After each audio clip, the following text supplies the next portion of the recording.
This is Fam Electric Ghost, and we're live on the air for the first time with Luke Worsfold, founder and CEO of um, Addiction. So thank you for talking to us today, and welcome to the Fam Electric Ghost podcast. Awesome. Thanks very much for having me on the show. So one of the things we also have to mention is we are a featured podcast on the Newsly platform. You see that listed on Newsly up there. And the audience, if they use coupon code GHOST, they get 1 month free premium subscription. And we're a featured podcast there. It's audio only on that platform. You can check that out later today. One of the other things I want to let people know is we're actually at episode 972 with this episode of the Family Electric Ghost podcast, tracking that on Apple Podcast. And for those of you who are just listening, we do have the URL of www.insideaddiction.co.uk/y. That will be fully clickable when we're published. Maybe you can tell the audience what would happen if they click there. Yeah, so at insideaddiction/y, there's an amazing assessment people can go and take if they're wondering if they're drinking too much, where their level of drinking or drug use is. They can go there, they'll get an online assessment, they'll map out for them their social life, their background, their subconscious programming, their situation, their level of dependence on a drug or alcohol. And it really gives them a 38-page report that will really crystallize exactly what steps they need to take. So that's just a free resource your audience can go and check out.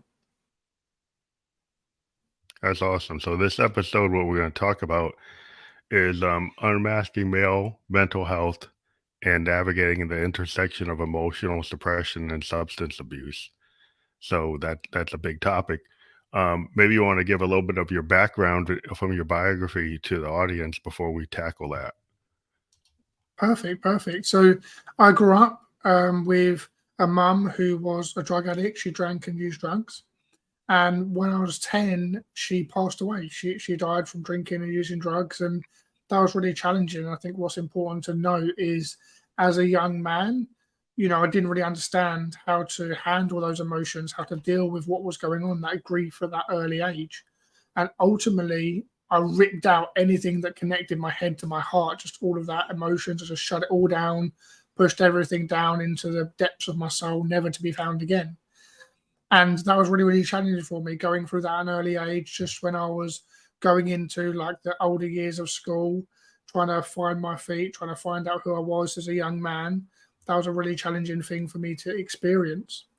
And my environment at that time was around my brothers and my dad. So I had two older brothers who were 4 and 5 years older than me, and my dad, my dad is quite an emotionally sort of shut down man, quite consistent, and has been an amazing dad, but at the same time, not really emotional or in touch with his emotions. And my brothers, they kind of vary as well. And especially at that young age when they were, 14, 15, what we used to do as young men is we just used to beat each other up.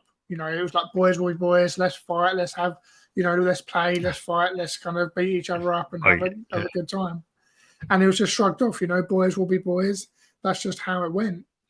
But as time went on, I then got into drinking drugs, right? I started at a early age around school, kind of trying my first cigarette, trying my first drink, trying my first joint, my first line of coke, and so on and so forth. And that, at that time, was when I first started to dabble in drugs and drinking, and when I sort of realized, some of these stresses I'm experiencing kind of get taken away when I'm drinking and using drugs. It makes me cool. It raises my status. Like it's good to be doing this in some ways. There was that positive association that started to come and started to form. And again, if you look back at the childhood, right, of growing up without so many emotions, being really emotionally shut down, the drugs just slotted in the perfect timeline in that situation. And then from that point onwards, go ahead. Well, I was thinking because your mother, I mean, a lot of times in a family, the mother is the one that does more emotional work than the father typically. And then your mother was gone, and then your father was emotionally distant. So you didn't have really good, examples of how you should take care of those emotions because you didn't have, any kind of warmth or emotional support based on what you're just saying. And so that, you were fighting with your brothers, you weren't getting the kind of tool set that you need to understand the tragedy or what had happened. So that it's like all building up. It seems like in your psyche, in your soul. Yeah, 100%. Like you say, rightly, all building up, all just creating layers and layers and layers of just masks and, you know, pushing emotions down. And although my dad and my brothers were as supportive as they could be, right, it's just like you just don't know how when you're that age. It's just such a big thing. My dad didn't know what to do, right? His kind of ex-wife just died, and he's trying to hold the family Hmm. together and keep everything under wraps. So he's trying to do his best, and everyone's trying to do what they can. It's just a really difficult situation to go through. And those layers built and that was reinforced as I went to school, right? Being around other guys, being around other men, and Hmm. just having to stand out, not be bullied, trying to stick up for myself, trying to find my place in the world just was challenging as a man. And when I left school, I then went on to become an entrepreneur and run my own business. And I started my own web design and marketing company. And again, that was a very male environment, being a businessman, being shrewd, negotiating, not having emotions, being ruthless, Hmm. being shut off, just everything's business, just doing the deal. And I even used to say to my business partner, if you want a friend, get a dog. I used to be so trying to be this person and Yeah. have such a mask on. I was like, I'm not even my business partner. I'm not going to be vulnerable. I'm not going to show emotions. I just need to be tough so I can power on through and not deal with everything. But in the background and subconsciously, out of my awareness, it was just building and building and building and building, like just this massive sort of bag of shit I was carrying around with me, this bag of just stuff that was just all my trauma that I was just trying to carry around into my future. And that made running a business really hard, and really stressful. I didn't know how to deal with the stress or my mental health or any of those emotions at that time. And that led me to drink and use drugs even more, right? It had been introduced to me in my past. And when I was running that Yeah. company, Stress at it work. just continued. Yeah, exactly. Exactly. And it just continued and continued and continued. And I wasn't allowed to be vulnerable. I wasn't allowed to have emotions. I just had to be a businessman and get on with it. So that gives you a bit of context of some of the layers that have been built over my life. Yeah, you had talked about when we were talking about the whole main title was unmasking male mental health, and like a lot of men, they think they got to be rigid and cold and aggressive and not have the warmth that's associated with like women, or other people, and just not be in touch with them, their inner child or their self or their emotions. The thing is, we're as an artist, I run into a lot of like men and that are more open because if you're a singer songwriter or you're an artist, you tend to try to access that, and then uh, I have a lot of female friends who are artists, and we kind of talk in those zones. But it's like when we talk, we're not talking about sports. We're not talking about like how just kind of we get into like very deep things that most people. When I'm talking to people who aren't artists, they don't they're like, oh, you're talking about something that's too deep to talk about on the first conversation. They don't want to go there, but it seems like that's part of the thing that a lot of people, when they start to have to go through recovery, they have to start to maybe open that up, and that's probably a hard thing if you've been not told that that's a norm. But like if you've been told like men are not supposed to do that, how do you kind of go and challenge that concept? Yeah, it's really, really challenging in many ways. I think there is that balance between masculinity and kind of vulnerability, and they're kind of on opposite sides. And like you said, emotions are kind of seen in, for me growing up, in my opinion, they were seen as like this thing that women had. They're emotional, they're all over there with their emotions, and we're men and we're meant to go and, slay the dragon and get on with things and be hard nosed. And like I say, in business, that really hurts. So for me, and for a lot of the clients I work with and a lot of the people that I come into contact with, normally there's like a big instant that happened. So for me, I was thousands and thousands of pounds in debt, trying to run the business, trying to get everything sorted, trying to keep everything under control, all the plates spinning in the air. And eventually it just came crumbling Hmm. down. I went from drinking and using drugs, kind of like every single week to like every day, and it just became a mess. And I was just overwhelmed and flooded by my emotions. It's like these emotions I just shut down for so long. Then there was this big event that happened, and my emotions were just so out of control and so there, I couldn't ignore them anymore.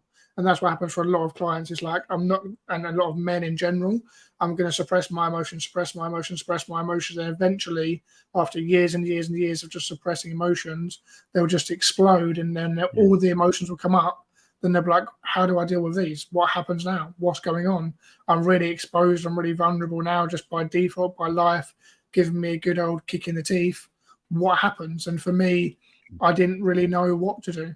You know, I was overwhelmed by all of my emotions from the failing business and just the failure in general, and just from doing all of the drugs and trying to numb everything out.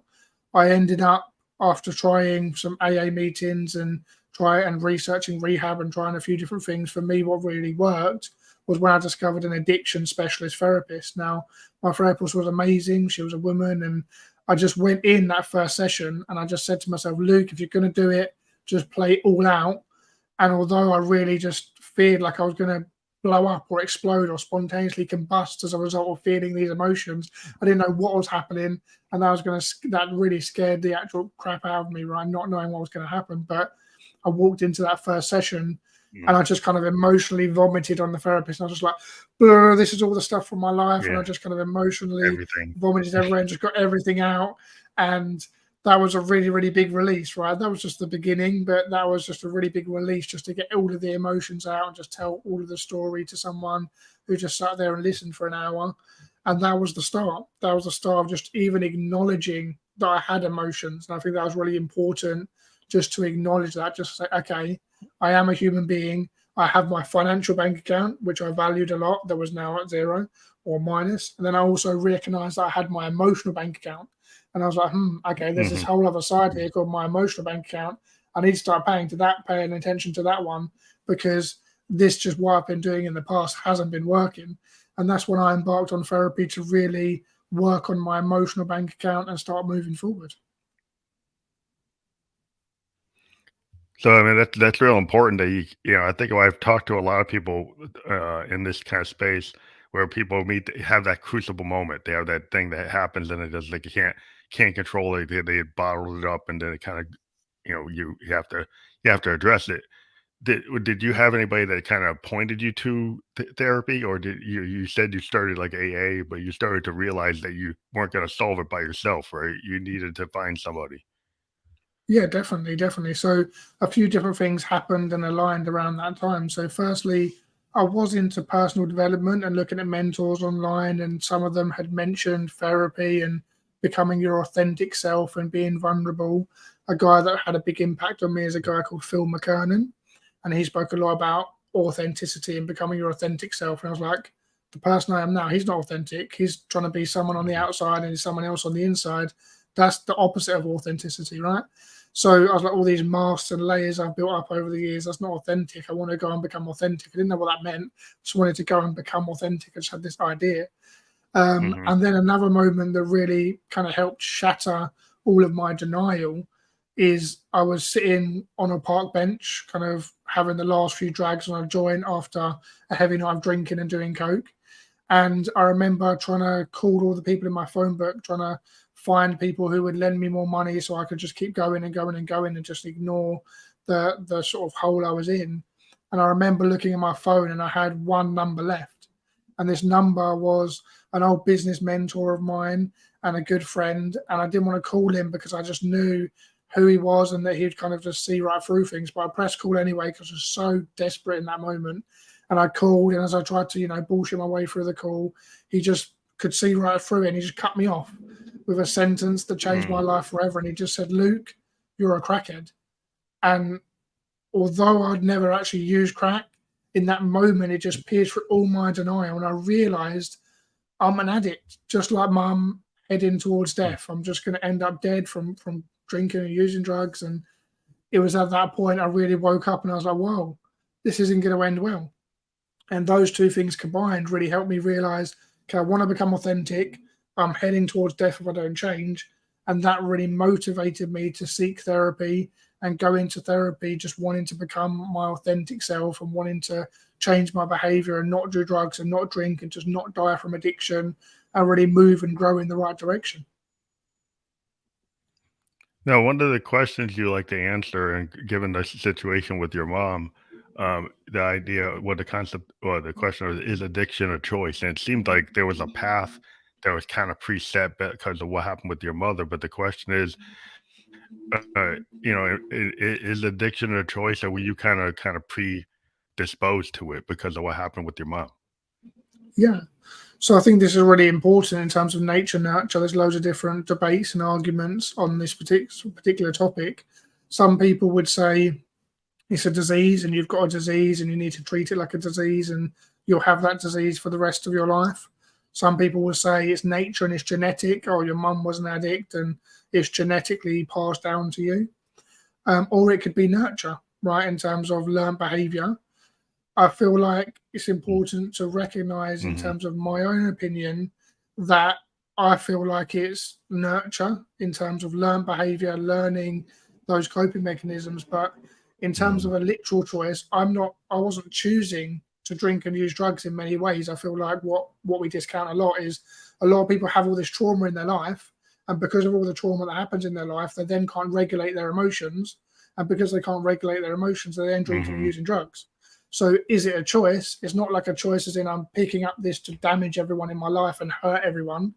It's more like I am a person who has been through my mum dying, bullying at school, my parents being premature, having my older brothers, all of those different things and touch points in my life that happened. Mm-hmm. All of those things led up and created trauma where I couldn't regulate my emotions. So I think it's important to recognize that it wasn't necessarily a choice, but it is my choice how I respond, how I change my How you behavior, how respond I to it? take charge of my mental health. You know, I think it's Gabor Mate that said, "It's not we're not responsible for the world that created us, but we are responsible for the world in which we create." Something like that. Yeah. And it just really states that we are responsible for what we are creating in the world and what we're growing and what we're doing. So that's a really important point. And secondly, I'd also add to that that from the research I've done with clients, so I've surveyed hundreds of clients, and common things happened in their past, and I don't remember the exact statistics, but a lot of them lost someone important in their life. Like for me, it was my mum. A lot of clients have all lost a key Mm-hmm. person in their life. Their parents or someone key member in their family was a heavy drinker.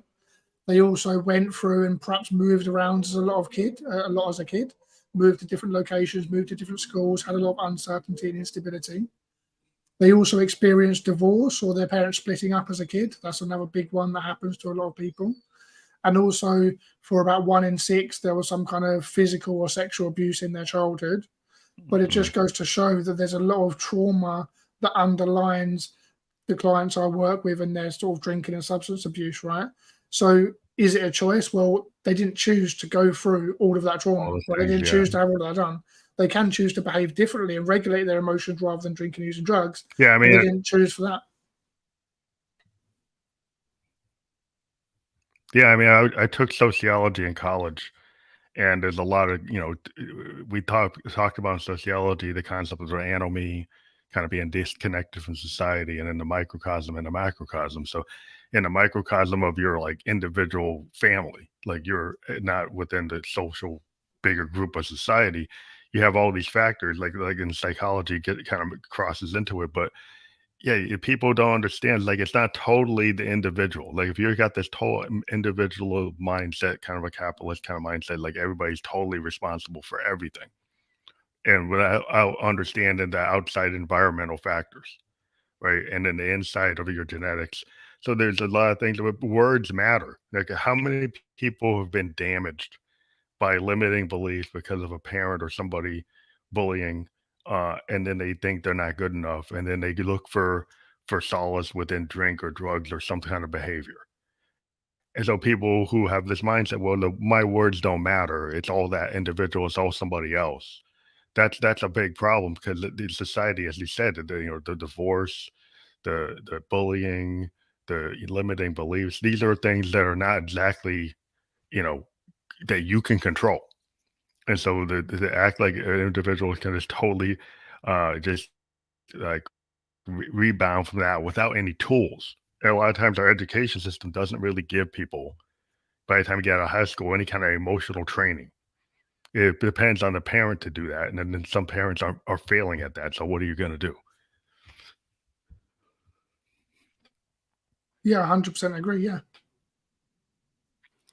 So one of the things about the maybe we can talk about the levels of addiction. It seems like from your description, you were like functioning addict. You had a business, and then it seemed like the level got totally out of control because of what was going on in your life. That eventually, like you reached to a higher level of addiction. Maybe you can talk about the levels.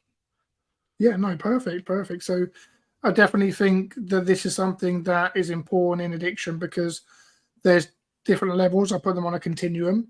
So on the far right, for example, you have a dependent drinker or a dependent drug user, and that's someone who drinks every single day at high levels. Like they have to drink in the morning, perhaps vodka, to stop the shakes in order to fill up their body with that chemical because they're physically dependent on it and they have to drink.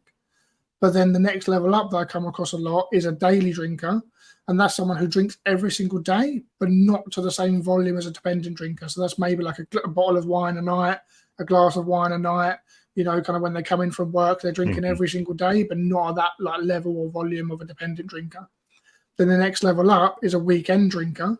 So that's someone who drinks every single week, but not every single day. So maybe that's at the weekend where they go out with their friends and they drink 2 or 3 nights of the week, or they drink on a Tuesday, or they go out with work 3 or 4 times a week. They're drinking every single week, but not every single day. Then the next level up from that is a binge drinker. So that's someone who looks at the rest of the people on the continuum and goes, "Oh, I'm not as bad as them. I don't really have a problem. I'm okay." But what they're doing, they may go a week without drinking, 2 weeks, 3 weeks, 4 months. But when they do drink, they really go to town. They binge for days at a time or loads in one go. They get really hammered. They turn off their phone. They perhaps do loads of cocaine. They just cause an absolute mess. And that happens like once every couple of months. So it's important to Mhm. recognize there's different levels of drinking and using drugs. And a lot of the industry focus on the dependent level, right? When you get dependent on alcohol or drinking, that's when we're going to give you support on the NHS or with healthcare or with rehab. That's when we're going to support you, is when we're at that level, when everything has got that bad. But I like to say, why do we have to wait till it gets that bad? Loads of people in the world are functioning. Yeah. They're just recognizing drinking is a problem in their life. They're still functioning, still holding down a job. You know, for me, I wasn't necessarily at a dependent level where I was like so attached to it. I was at, you know, all of the other levels as time went on. And it was important to recognize that most people find themselves along the way. And if we can help them before they get to a dependent drinker, that's amazing, right? Why do we have to wait till they get to the end, to the worst, before we help them? Let's Mhm. help them all the way along so they Yeah. can start to change and grow and move forward.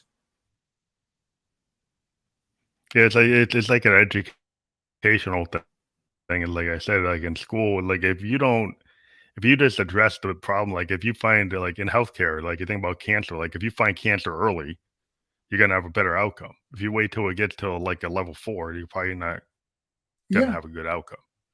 So if that it makes sense there, why wouldn't it make sense with addiction? It's the same kind of concept. You think if you catch it like before it reaches, it's gonna metastasize. It's like that's what you want to do with like kind of the holistic thinking. Like why can't you apply the same concept? And I think it might yeah, be because the social aspect of addiction.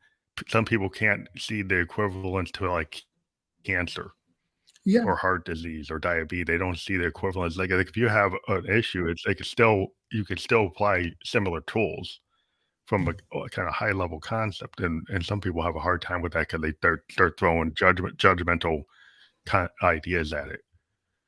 Yeah, exactly, exactly. And I think it's important to recognize that, like you say, there are different levels, and the sooner we can start working on it, the better.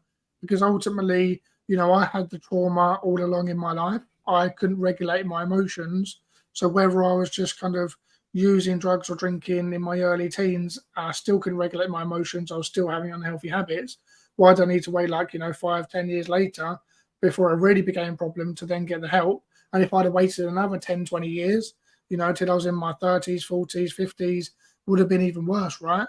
So it made so much sense to get help when I did, because I don't want it to be escalating. And that's the same for a lot of other clients. They need to learn to regulate their emotions, process and deal with their trauma. Otherwise, when you're drinking and you're spiraling down the continuum, so say you're a weekend drinker, then you start drinking every single weekend. And COVID was a perfect example. People who were kind of weekend drinkers then started drinking a bit more in work or a bit more at home. Then some of them started to have a glass of wine at lunch. So I'm working at home, want to have a glass of wine at lunch. No one else is here. Then they started drinking more and pushing their own boundaries. Then before you know it, they're a daily drinker, drinking every single day. And some people who were daily drinkers then became dependent drinkers because they started drinking during the day and a bit earlier and a bit more throughout the day, and then they couldn't stop the next day because they had withdrawal symptoms. So it's very important to recognize we can definitely go down the continuum if we don't change our behavior and get help. And that's why it's so important to catch things early and to be aware of them when people are saying to you, oh, you're already a heavy drinker, you should watch how much you're drinking, or you should start to change. It's normally a good warning sign to not bury our head in the sand and ignore them, and start to wake up and really start to take action and have therapy and learn some healthy tools to regulate our emotions. Yeah, because I noticed, man, I used to be like a rideshare guy, right? I used to be one of those guys. And what I noticed, I kind of liked doing the day shift and just taking care of like commuters. Because I've noticed, like, when I tried the night shift, I just ran into a lot of people with like codependent behavior. I started getting these clients that, like, every week they're going to the bar and I'm picking them up and they're totally smashed, like, all the Yeah, time. And their whole socialization was about getting smashed. Like, their whole idea. And I remember when I was in college, like the boy and the sorority attitude, like Friday, Saturday night, everybody's just getting out of control. And I'm like, is that the way you really have to be to actually socialize? It seemed like people had to be kind of blasted to actually talk to somebody.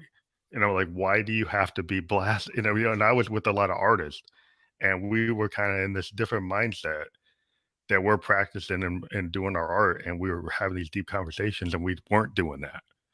We were kind of yeah, straight edge artists, but like there were artists that were doing that, and they felt like it's just a different kind of mind. It's probably how they were raised, or what kind of environment they were in, but they feel the need for that additional, like, boost to their confidence, because it seemed to me to all kind of go down to fear. People are scared of being their authentic self because they're worried about what the reaction's going to be when they say something to somebody that's like honest or authentic, and they're too scared of that, so they gotta like mask it. And I think that's the core thing, is like we don't get trained on how to handle that. yeah, definitely. And I think our social circle then becomes just filled with people who reinforce that behavior, who drink as much as us, or even more than us, or do more drugs than us, or drink more than us, and it gets reinforced socially. And then we're kind of stuck because we're around those people. If you go to the pub every day, they start to know you, you start to know them, then they become kind of quote unquote family. You're around all the time, and that can be difficult. And one of the exercises I get clients to do all of the time is to write down a list of all of their friends. So their close inner circle, their friendships that are a bit wider, their like acquaintances and people they just frequent with, and then their work colleagues, and really go through the structure of their social circle and the people around them, and write down what do they have in common with them, right? What do they have in common with them? Write down all the things they have in common with them. And Mhm. if drink is showing up a lot, which it will do, or drugs is showing up a lot, that's not necessarily a major big deal. It's important to recognize and note. But if drinking is the only thing that shows up, if that's all you can write for that person, John, all I do is drink. Jeremy, all I do is drink. This person, all I do is drink. Then that's definitely a big Mhm. indicator of your social circle. So it's really important to recognize who's in your social circle, what they're doing, and to think about what other things you have in common with them. So I call that the 10 points of commonality, to write down and think about what other things do you have in common with people around you. Is it music? For me, it would be like bike riding or extreme sports or skydiving, or it could be business, or it could be therapy or counselling or mental health or Mhm. vulnerability. And if you looked at my friendship group now, all of those things would be in common with a lot of the people I hang around with.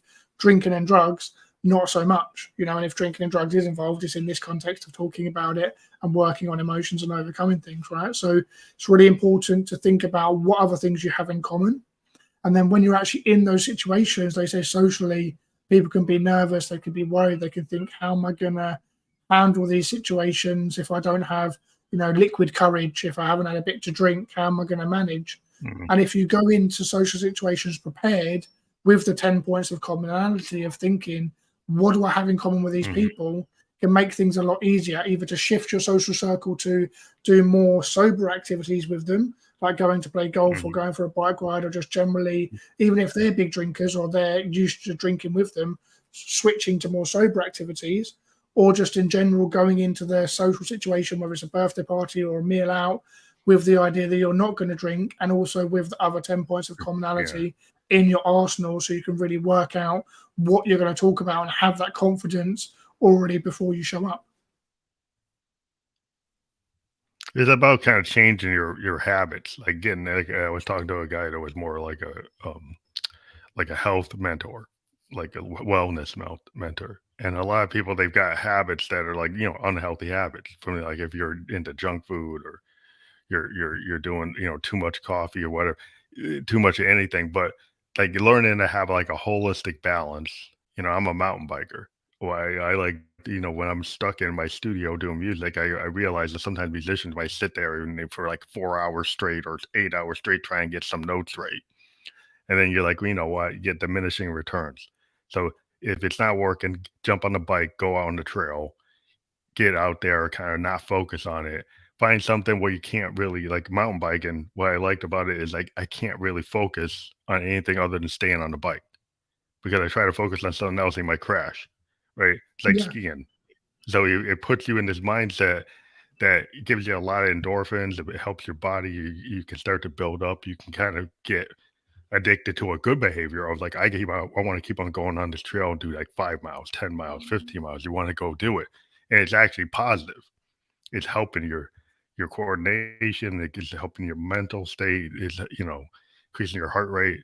And I think if you start to get the healthy habits, you don't have to go as far as that, but even like you said, the golf course or even walking or just hiking or something to get yourself out of the bad habit is that part of like giving people to transfer like the bad habit of only doing addictive type of things that are bad for you to switching to things that are more positive.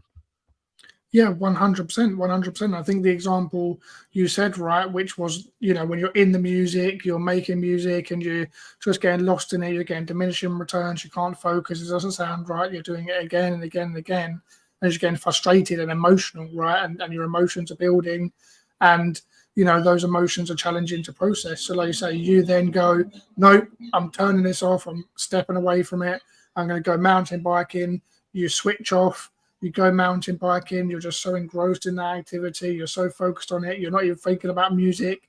Then when you're kind of having a cool down, just pedaling back, that tune just comes perfectly in your head, doesn't it? And you're like, that's the notes I wanted. And you Yeah, kind of you get find it back. when you take that space and Yeah, process the emotions. Yeah, yeah, exactly. yeah. A lot of And people don't that's, realize, they're at. Yeah, I mean, at work, there's people like I'm a programmer. I'm a designer, and I used to tell people when I got into management, it was like to get these guys sitting in the desk for 8 hours straight. And I said, you know what? That's not solving it because you're not writing good code. Your code keeps on coming with all these errors. It's like because and I kind of came with this idea with these other managers like we gotta keep them at the desk. It's like no, you gotta let them take a break. You gotta let them like walk away because it's sitting at that desk in the cube is not solving it. And you're trying to think that just sitting there in front of the CRT like that's gonna do it. That doesn't do it. It's like you need to actually you know, kind of get them out of that situation and find some way to walk away and come back. And then every time that I get the people that I don't kind of be a slave driver on them, and allow them some space and not micromanage them, that they actually do a better job than when I put the yeah. pressure cooker on them. And I think a lot of people think that that's counterintuitive. They don't understand. It's like, well, they think they try to force it. And I think anything in life, if you're trying to force it, it doesn't work. Yeah, exactly. It's important not to force it and to allow things to unfold and not to push too hard. And this is a concept I teach clients all the time. Is I would put it under the umbrella of meditation, right? And you have two forms of meditation in my mind. You have static meditation and active meditation. So a static meditation, a lot of people may have heard of. That's when you sort of use an app like Headspace or Calm. You put your headphones in, and for 10 minutes a day, you listen to the guided audio, and you meditate and you allow your mind to drift off and wander. Then you bring it back to the anchor and what you're focusing on. You let it drift off and wander. Then you bring it back to the anchor of the sound in your ears and the breath and your breathing. And that'll be a static meditation. And that's really amazing, static meditation. But a lot of people in the beginning find that quite hard. And they're like, Luke, my mind is racing a million miles an hour. I can't sit down. I can't sit still. Or it's just going too fast. So then I get people to do the other type of meditation, which is also really important, which is active meditation. So that's when you're so engrossed in something like we've been talking about, right? You're so engrossed in something, you're not thinking about work or any of that stuff. You're just literally focusing just on the exact situation there, like the mountain bike. You're just focusing on you going down the mountain. That's your sole focus, right? Or it could be football. You're just thinking about you getting the ball in your net. You're not thinking about work or the argument with your partner or any of that stuff that's happening. You're just solely focusing on one thing. And both of those types of meditation can be really important. The static one where you're managing your mind for 10 minutes a day, and also the active one when you're really focusing on an activity. And that really helps people regulate their emotions, right? And if we're learning to regulate our emotions and process and deal with the trauma, but also regulate our emotions in the moment, then we're less likely to get triggered and be like, oh my God, I'm just going to go and drink. I have to just get hammered.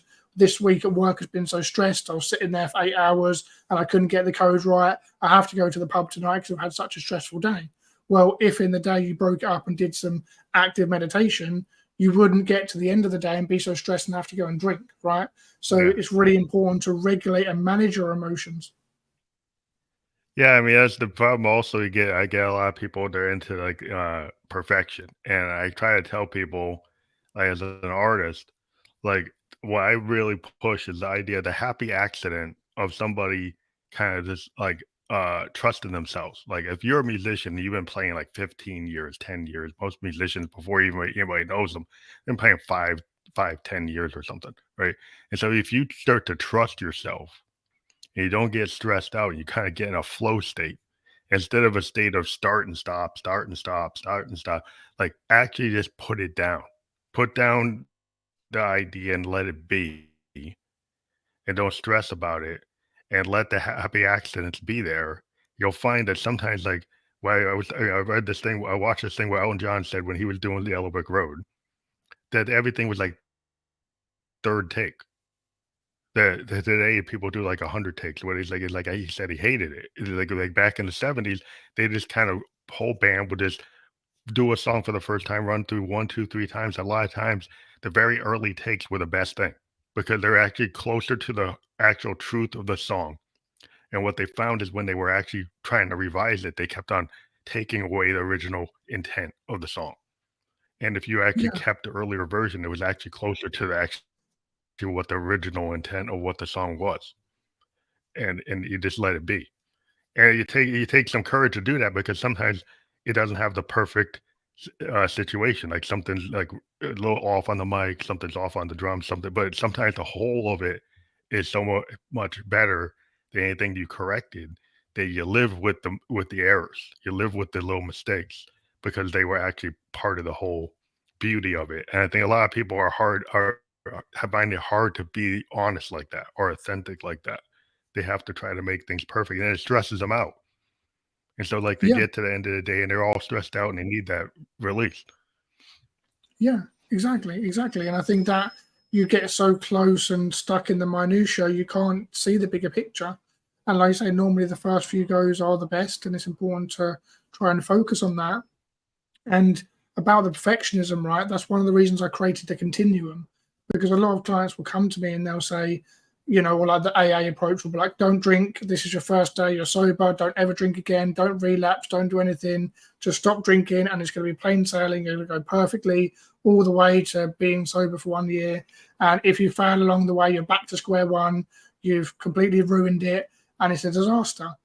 But when I work with clients along the continuum, so say someone comes to me and they're a daily drinker, and then they stop drinking for a few days, they're doing really, really well, but then during that week they have a slip, right? I don't even call it a relapse, I Mhm. just call it a slip.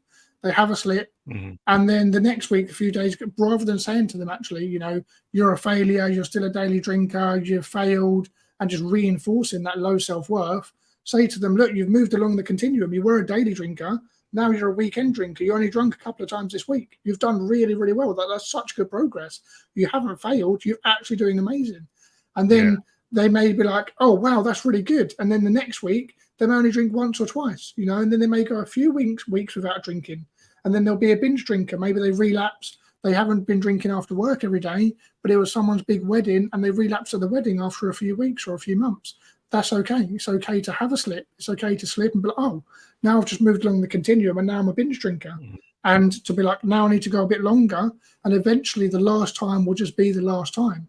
And I think it's really important to recognize the progress along the way and that their clients are making steps to go along the journey rather than just being like you failed, back to square one, you're rubbish, you haven't succeeded.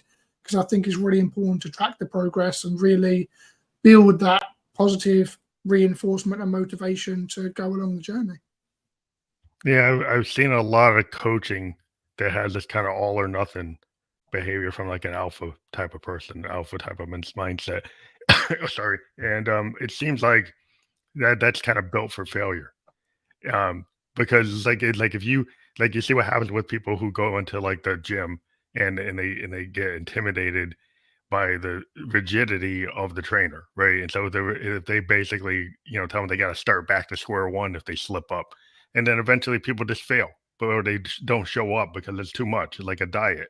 Like if it's too rigid and you don't have room on a continuum, like it's like even music. Like there's so many people when I was like 17 quit because they were looking for this idea. Well, I'm going to be like Jimmy Page, or I'm going to be Yeah, like Robert Plant, or I'm gonna be like Lennon. It's like, well, how many people, you're probably not. You gotta kind of live within the capability of who you are. Like you're not gonna probably be McCartney and Lennon. You're gonna be the best version of you. But if you put yeah, yourself up to them, like of course you're gonna fail, right? Because you gotta be more like, why don't you be, try to have like a punk aesthetic and be like a Joe Strummer. Like, I don't care if my voice is perfect. I'm gonna do it because I feel it, right? I'm gonna go sing it because I feel it. And that kind of mindset is like, okay, it doesn't have to be perfect.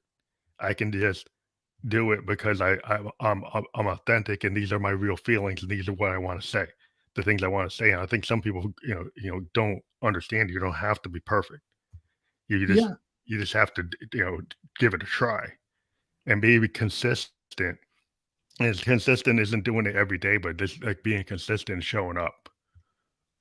yeah. And it's the old adage, progress not perfection. It's about making progress, not being perfect, and moving along the journey. Because at the beginning you have so much like uninformed optimism. You just are so optimistic, but you don't have a clue what's going on. You're like, I'm just going to be a musician. I'm just going to be amazing in a year. I'll just be a superstar. And it's like you don't even know what you don't even know, right? And then you get into the journey, you're like, oh, okay, this is actually Mhm. quite hard, and you hit a bit of a dip. And it's at that point you need to recognize the progress and really commit to the journey. And hopefully you've had some few wins and you're starting to make some progress. And I think having that progress early on is so important. Having, whether it's weight loss, the first couple of pounds lost is really important. Whether it's in the work I do, it's like when that person goes through their first social occasion without drinking, or they really change and move along the continuum and they get their first win, they realize, oh, actually, I can make a difference. I can make a change. I can make progress. I am making steps in the right direction. And that really motivates people to keep moving forward. Now, before we were talking about like social situations, and you were asking are you always with this person because they drink or they do this, they do like addictive behavior? Is it when you start to be in recovery mode? Do you have to start to manage those friends? Like, because those friends are totally like not where you are anymore. Because Yeah, it's kind of like you think about like, is the 23-year-old me the 44-year-old me? Would yeah, I actually hang out with the people I was hanging out when I was 23, or they're on a different path and I really doesn't work anymore. Yeah, exactly. I think firstly, it's important to recognize that all relationships you have will come to an end, including the one with your physical body. We'll all die at some point. Every relationship will come to an end. That's okay. It's okay for relationships to end. You're not going to be friends necessarily with your best mate from birth until you're 100 years old. It's okay for things to ebb and flow, and that's okay. But you don't have to get rid of all your friends by any means. I think it's important for clients to do an inventory, to write down all of their friends, what things they have in common, and then what things that they want to shift those relationships to do. So like a lot of my friends, for example, in my social circle, I won't drink or do drugs or any of that stuff anymore, but I will go and play golf with my friends. I will go and play, for example, a poker night. I'll go and play the poker, but I won't stay till 3 a.m. doing lines of coke, right? That's just not going to be me, but I will go to the poker. Or maybe it's just a situation with golf is a good one, or riding my bike and bicycle riding and going out on my BMX. I won't go for the after party where everyone's getting hammered, or in golf, I won't go necessarily to the clubhouse and get really hammered, but I'll enjoy a nice round of golf. I'll enjoy a nice bike ride. I'll enjoy those things and shift the focus of the social connection to more sober activities. And if your friends don't like that, or they're all about drinking, or they only want to go to the pub with you, then that's a bit of a red flag. That's something you need to ask yourself, does this person really need to continue staying in my life if they're not willing to socialize with me just outside drink and drugs? So really thinking about that and changing the nature of those social relationships and those social interactions is really, really important.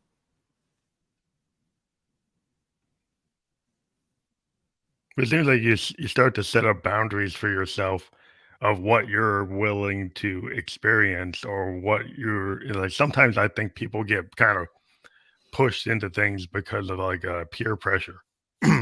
So they get pushed into going to the club to house because everybody's going to the clubhouse. It's hard to actually have the boundary of say, you know what, I like being on the golf course, but I don't like what's going on in the clubhouse. So like as long as we're on the golf course, we're cool. As long as we're playing poker, we're cool. But those things that happen at 2 a.m. or 3 a.m., I'm not into that. And whoever accepts you for having that boundary and it respects it, then you can actually continue. But if they don't respect it, then you have to look at it like you said, because they think some people are not willing to do that because they want to be everything to everybody. And I think at some point you can't be everything to everybody. You have to kind of be who you are, right? Yeah, and you have to look at what's it costing you. What is it costing you? It's costing you your work, your relationship with your partner. It's costing you so much. Is it really still worth that cost that you're paying for financially, emotionally, in terms of your relationships? Like, the cost is big when you're behaving in that way. So a lot of people probably wonder, like, if they want to get into treatment programs, some people will say, well, I don't have the money, well, I don't have the resources, and they use that as an excuse.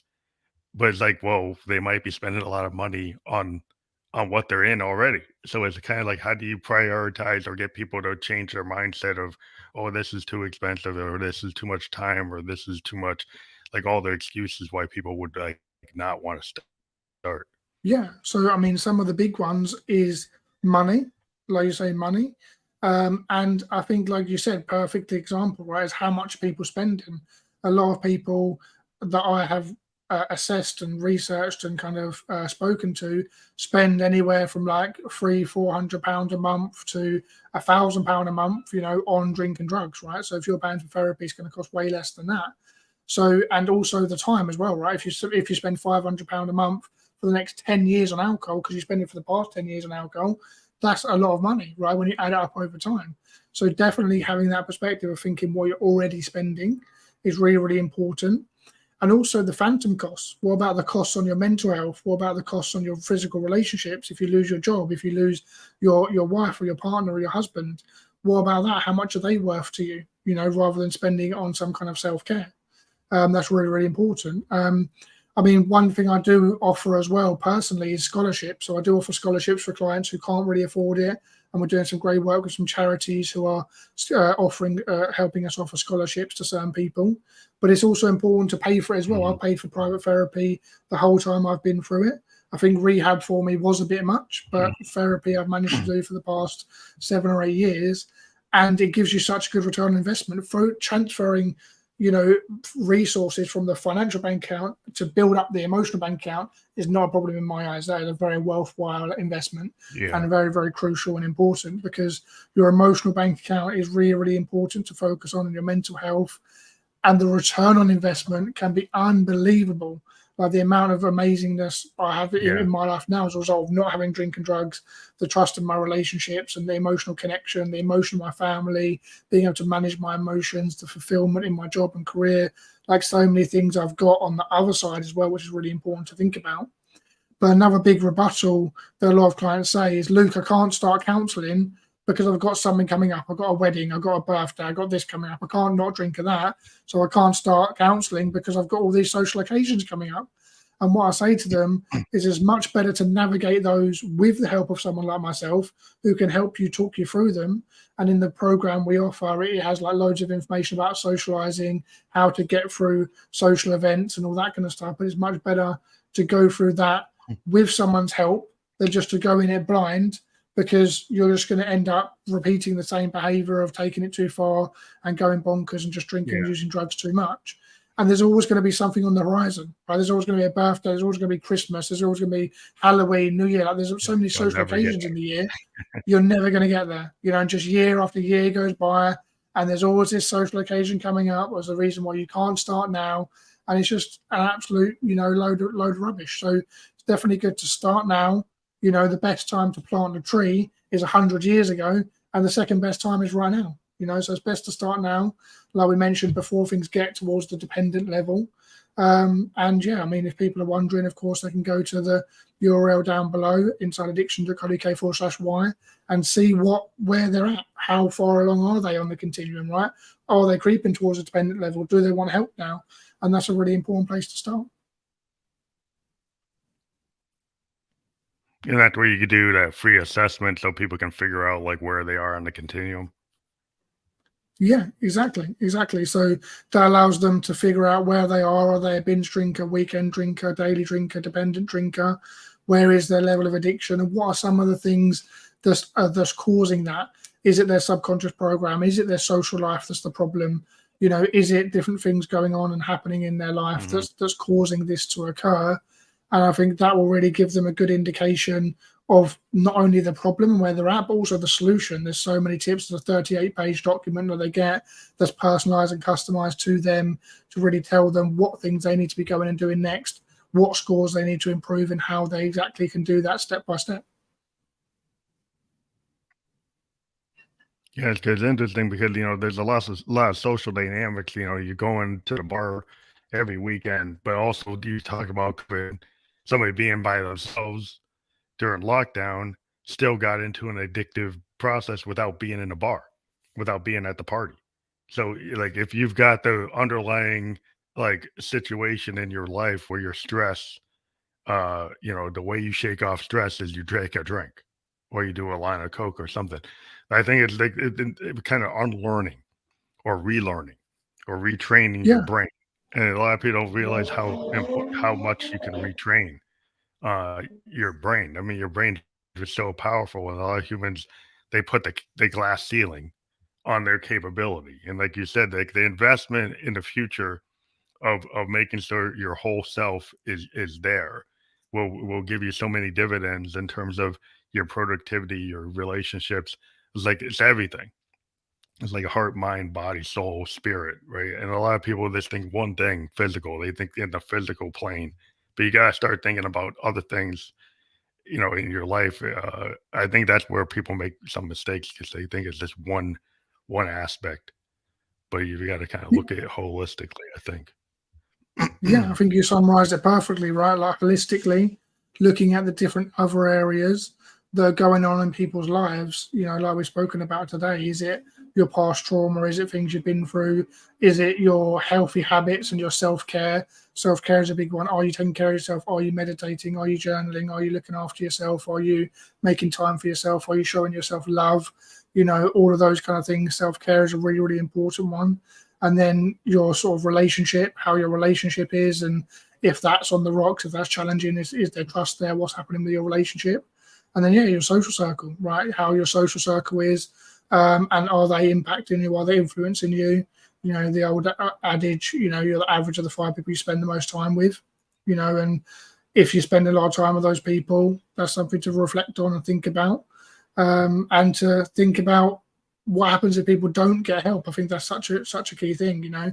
For my mum especially, you know, she didn't get the help that she needed, and eventually that led to her passing away from just drinking and using drugs. She went down the continuum. She wasn't born a dependent drinker, right? She went down the continuum over and over and over. Slowly she got further as time went on through the years. And when I was 10, that was it. Her body gave up. You know, she didn't manage to get the support and help she needed along the way. And it took her life. You know, this is a serious, important thing to think about, is that it does end in death if we don't change and we don't grow and we don't learn how to get control of this situation. So it's really, really important. Yeah, I think it's important for individuals to understand their kind of position in society. You know, like for every person that can survive this and grow from it, it just helps the overall impact of all the people around you, like your the children, the friends, the husbands, the spouses, the wives. There's a whole impact of not solving it, and then it kind of gets passed down or it continues, like if you don't take a stand to try to change something. I think it's very important, the kind of conversations we have here on the podcast. I'm glad, I'm very happy that you came on the Family Like the Ghost podcast today. I want to remind people that that URL, the www.insideaddiction.co.uk/y, that will be fully clickable on all the platforms we're on. We're on all the major podcast platforms where you can view or watch or listen. And later today, we'll have a landing page that we'll give to your audience, and then they can choose where they want to listen to or watch this episode. But thank you again for being on the podcast. Well, thanks very much for having me. Well, have a great day. I know it's morning here in New Hampshire. What is it, like evening where you are? It's about the middle of the day, so it's afternoon on a Saturday. So I've got the rest of the day ahead Middle of of the me. day.